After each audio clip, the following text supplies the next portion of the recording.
উলাইকা সালাসাতুল্লাতী তুসআরু বিহিমুন নার। এই তিনজনকে দিয়ে আল্লাহ জাহান্নামের আগুনটা, প্রজ্বলিত ভয়ঙ্কর আগুনটা যে আল্লাহ জ্বালাবে, এই তিনজনকে দিয়া আগুনটা যে আল্লাহ জ্বালাবে, এই তিনজনকে দিয়া এই আন্না শুফাই আল আসবাহি দাখালাল মাদিনা। এক তাবিঈ নাম শুফাই আল আসবাহি, তিনি মদিনায় আসলেন। মদিনায় আসার পর দেখে ফাইদা হুয়া বি আবি হুরায়রা, রাসূলের সাহাবী আবু হুরায়রা এক জায়গায় বসা। ইজতামা আলাইহিন নাস, মানুষ তাকে চারদিক থেকে ঘেরাও করে আছে। সুবহানাল্লাহ। আবু হুরায়রা রাদিয়াল্লাহু, তিনি জিজ্ঞাসা করলেন কি ব্যাপার, এখানে কে? জনগণ বলল হাদা আবু হুরায়রা। চিনো না নবীর সাহাবী আবু হুরায়রা? কয় কি করে?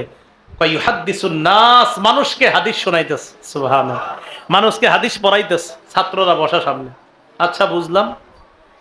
তো তিনি বলেন ফাদানাউতু মিনহু, আমি আবু হুরায়রার কাছাকাছি গেলাম। ওয়া ক্বাআতু বাইনা ইয়াদাইহি, তার একদম কাছে গিয়ে বসলাম। ফালাম্মা সাকাতা ওয়া খালা, হাদিস শোনানো শেষ করার পর তিনি যখন হাদিস থেকে অবসর হয়ে চুপ করে বসে রইলেন আর একাকী হলেন, আমি তার কাছে গিয়ে বললাম আনশুদুকা বিহাক্কিন ওয়া বিহাক্কিন লামা সাল্লাল্লাহু আলাইহি ওয়াসাল্লাম। আবু হুরায়রা বললেন, আমি তোমাকে এমন একটা হাদিস শোনাবো যে হাদিসটা আল্লাহ নবী আমাকে একা একই বলছে। সুবহানাল্লাহ, একা একা। এটা বইলা সুম্মা নাশাগা আবু হুরায়রা তানাশাগা, আবু হুরায়রা রাদিয়াল্লাহু তাআলা আন বেহুশ হয়ে গেলেন। হাদিস বলছেনি না, বলে নাই, খালি কইছে গমু, কইয়া বেহুশ হয়ে গেছে। ফালাম্মা আফাকা, আবার যখন হুশ ফিরে আসছে, হুশ ফিরে আসার পর আবার আবু হুরায়রা বললেন আফআলু লা উহাদ্দিসান্নাকা হাদিসান হাদাসানিহি রাসূলুল্লাহ সাল্লাল্লাহু আলাইহি ওয়াসাল্লাম ফি হাদাল বাইতি মা মা'না আহাদুন গায়রি ওয়া গায়রুক। আমি তোমাকে এমন একটা হাদিস শোনাবো যে হাদিসটা আল্লাহর নবী এই ঘরের মধ্যে বৈশা আমাকে বলছে, আমি আর নবী ছাড়া এই ঘরের মধ্যে কেউ ছিল না। এমন একটা হাদিস তোমারে শোনাবো। এটা বইলা সুম্মা নাশাগা আবু হুরায়রা নাশগাতান উখরা, আবার বেহুশ হয়ে গেছে। আলেম ছাড়া অন্যরা বলেন হাদিস বলছেনি রান আলা ওয়াজহিহি ফামালা খাররান আলা ওয়াজহিহি। আবু হুরায়রা এই চেহারার দিকে আবার এইভাবে পড়ে যাবে, আপনার এইভাবে পড়ে যাবে। উনি কি বলেন? শুফাই আল আসবাহি বলেন, যেই মাত্র পড়ে যাবে আসনানাতুহু, আমি তাকে আসনাতুহু, আমি আমার শরীরের সাথে এইভাবে ধরলাম যেন উনি পড়তে না পারে। আমি ভালো করে ধরে বললাম, হযরত আপনি এমন কি হাদিস যেটা বলতে গিয়ে বারবার বেহুশ হচ্ছেন, মেহেরবানি করে একটু হাদিসটা বলেন। তো ধরার পর বলতেছে, শোনো, আল্লাহ যেদিন কিয়ামতের মাঠ কায়েম করবেন, কোন মাঠ? কিয়ামত হইবনি? নিশ্চিত হবে, অবশ্যই হবে। বিশ্বাস করেন আর না করেন, হবেই হবে, হবেই হবে।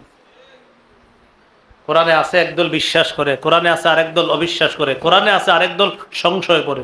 সংশয় কয় হতেও পারে, নাও হতে পারে। হ্যাঁ, নাদ্রি মাসসা ইন্না যুন্নু ইল্লা যন্না ওয়া মা নাহনু বিমাস্তাকিনিন। মা নাদ্রি মাসসা, আমরা জানি না কিয়ামত কি। ইন্না যুন্নু ইল্লা যন্না, কয় হ্যাঁ হ্যাঁ কিছু অনুমান করি। নাউজুবিল্লাহ, অনুমান। আমারে অনেকে কয় হুজুর আখিরাতে যে আযাব হবে, কিয়ামত হবে, কবরে আযাব হবে, বিষয়টা কেমন? তো আমি যখন দেখি না আরে বুঝানো যাবে না, আমি কই মইরা দেন। কি কইরা দেন? হ্যাঁ, মরলে আপনি মনে আসেনি কোন জায়গায় আছি, কোন জায়গায়? কিয়ামত কায়েম করছে আল্লাহ, শুরু করছে হাদিস কোয়া।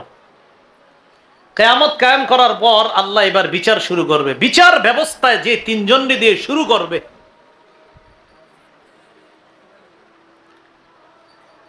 আউয়ালু মা ইয়াদউ বিহি রাজুলুন জামাআল কুরআন, সর্বপ্রথম আল্লাহ ডাকবে যাকে, তিনি হলেন আলেম।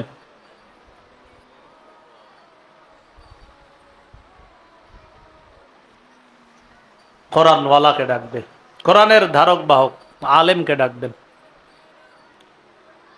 সুম্মা যুল মাল বা সাহিবুল মাল, সম্পদওয়ালা।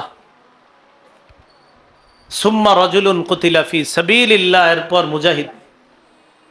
আলেমকে আল্লাহ বলবেন আলাম উআল্লিমকা মা আনজালতু আলা রাসূলি, আমি আমার নবীর উপর যা নাজিল করছি তা কি তোমারে শিখাই নাই? তো তিনি জবাব দিবে বালা হুজুর, আপনি আমারে শিখাইছেন। আল্লাহ বলবে বিমা ফামাদা আমিলতা বিমা উল্লিমতা, তুমি যা শিখছো সে অনুযায়ী আমল করছো নি?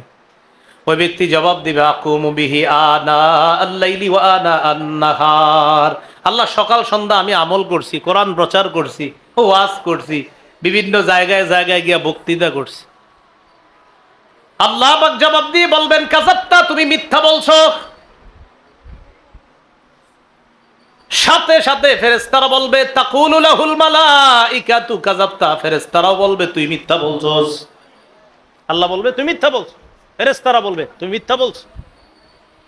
লিউকাল ইন্নাহু কারিউন, তোমার যেন দুনিয়ার মধ্যে বলা হয় ওমকে বড় আলেম, বড় কারি, এই জন্য তুমি ইলম অর্জন করছিলা, এই জন্য তুমি ইলম অর্জন করছিলা,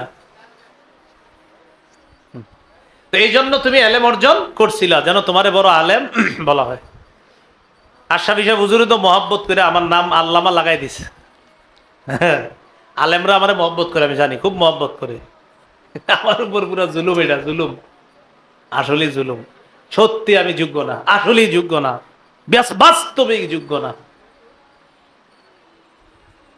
আলেমরা আল্লাহ বলবে তুমি মিথ্যা বলছো, ফেরেশতারা বলবে তুমি মিথ্যা বলছো। তোমার যেন মানুষ বড় আলেম বলে, শাইখুল হাদিস, মুফতি, মুহাদ্দিস বলে, তুমি এই কারণে ইলম শিখছিলা। খুব চিন্তার বিষয়।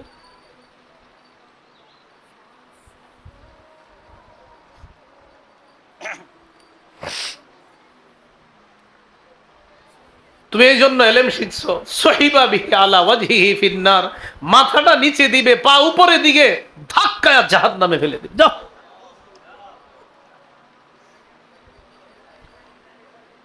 মুজাহিদকে, সম্পদওয়ালাকে সে কিভাবে ডাকবে? তাদেরকেও বলবে তুমি দান করছো, মানুষ যেন তোমারে দাতা কয়। মুজাহিদকে বলবে তুমি জিহাদ করছো, মানুষ যেন তোমারে বীর বাহাদুর কয়। এগুলারে জাহান্নামে ফেলে দিবে। আবু হুরায়রা রাদিয়াল্লাহু, তিনি আলেম ছিলেন, তো তিনি বলেন আল্লাহ আমাদেরকে হেফাজত করেন, আল্লাহ হেফাজত করেন। বলেন কোরবানি কার জন্য দিব? কাউরে দেখানোর জন্য না, আল্লাহর জন্য কোরবানি। চারটা কথা মনে থাকবে নি? নিয়ত শুদ্ধ করা, হালাল টাকায় কোরবানি দেওয়া, 3 নাম্বার শরীয়ত মোতাবেক কোরবানি দেওয়া, কোনো বেদাত যেন না ঢোকে। 4 নাম্বার রিয়া মুক্ত কোরবানি, কাউরে দেখানোর জন্য না। আল্লাহ আমাদের সকলকে জিলহজ মাস এবং কোরবানির ব্যাপারে যে কথাগুলো বলা হলো আমি সহ সকলকে আমল করার তৌফিক দান করেন।